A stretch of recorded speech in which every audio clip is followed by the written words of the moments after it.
কালকে তো ইলেকশন হলো এডিসি আর আজকে ইলেকশনের পরে এটা আমাদের সবসময় একটা মিটিং হয় বিভিন্ন যে আমাদের ক্যান্ডিডেট থেকে শুরু করে আমরা যে ক্লাস্টার বানিয়েছিলাম তাদের থেকে আমরা রিপোর্ট দিলাম।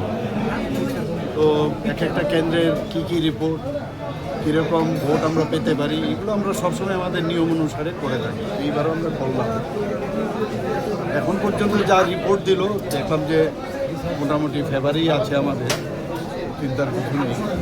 বাকি তো রেজাল্ট বেরোলে বোঝা যাবে, কারণ এটা তো আমাদের রিপোর্ট এবং যারা মাঠে ঘাটে আছে তাদের রিপোর্ট এবং আমাদের যে পোলিং এজেন্টরা থাকে সেই এজেন্টের থেকে তারা যেভাবে চিন্তাভাবনা করে সেটা দেখে বুঝে এটা আন্দাজ একটা অনেকটা বলে যে স্যাম্পল স্টাডি।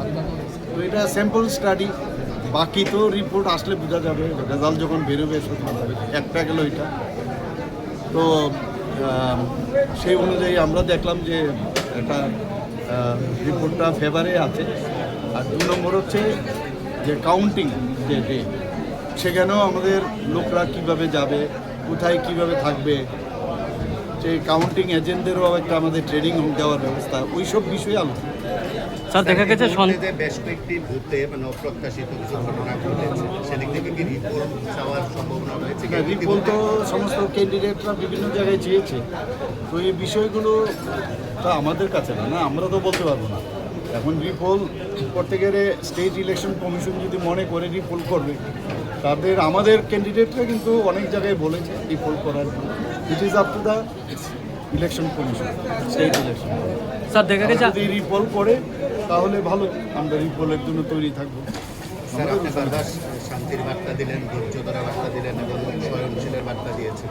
তারপরও কোনো একটি রাজনৈতিক দলের প্রত্যক্ষ প্রমোদতে কিছু অনাকাঙ্ক্ষিত ঘটনা ঘটেছে, রাজ্যের স্বরাষ্ট্রমন্ত্রী এবং মুখ্যমন্ত্রী হিসেবে আপনার কি বক্তব্য থাকে? দেখুন, এখন সমস্যাটা কি হচ্ছে, এটা তো এখন সরাসরি পুলিশের হাতে নেই। যখনই কোনো ইলেকশন হয় তখন সেটা সাধারণত এটা ইমপ্লাইড আর কি, বিষয়টা দেখে তখন ইলেকশন কমিশন, স্টেট ইলেকশন। যদিও আমাদের মানে পুলিশ আমাদের স্বরাষ্ট্র দপ্তরে, কিন্তু এখানে মানে ইলেকশন যিনি পরিচালনা করেন ওনার মানে উত্তরটা উনিই দিতে পারবেন। আমরা তো খালি যা বিভিন্ন এজেন্সি আছে সেটা দেওয়ার আমরা মালিক, সেইভাবে আমাদের দেওয়া হয়েছে। তবে এই ধরনের বারবার যেটা আমরা বলছি যে একটা নতুনভাবে একটা পরিবর্তনের কথা আমরা বলছি, পশ্চিমবাংলা, ত্রিপুরা এবং কেরালার মধ্যে এই ধরনের অনেক দিন ধরে এই ধরনের রাজনীতি হয়। আমি বারবার বলছি যে এই রাজনীতির থেকে আমাদের বেরোতে হবে।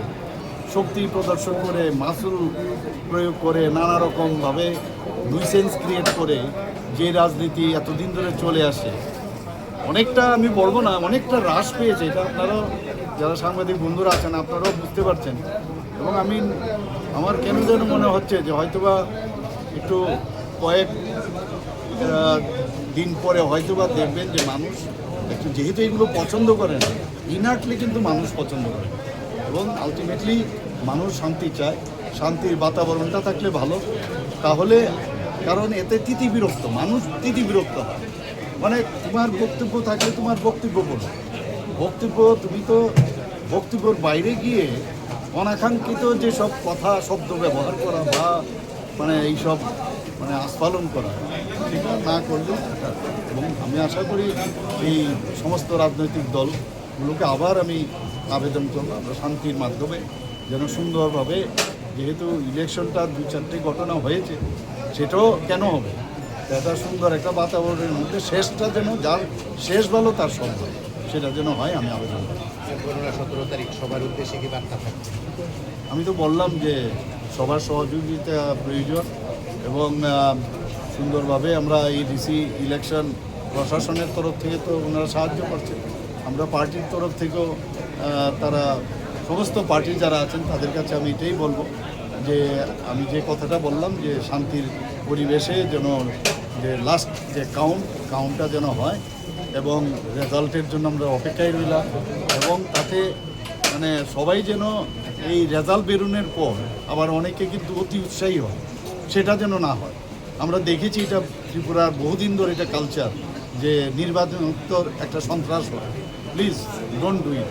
আমি আমাদের পার্টির আজকে এখানে আমি এই কথাটা কিন্তু বলেছি যে যাই হোক, ভালো হতে পারে, খারাপ হতে পারে, কিন্তু আমাদের তরফ থেকে কোনো অবস্থায় কোনো এই ধরনের প্ররোচনামূলক ফাঁদেও আমরা পাড়া দেব না, এবং অন্যদেরকেও আমরা আক্রমণ বা আমরা কোনো আমাদের তরফ থেকে কোনো আক্রমণাত্মক কোনো কথা বলবো না বা কাজ করবো না।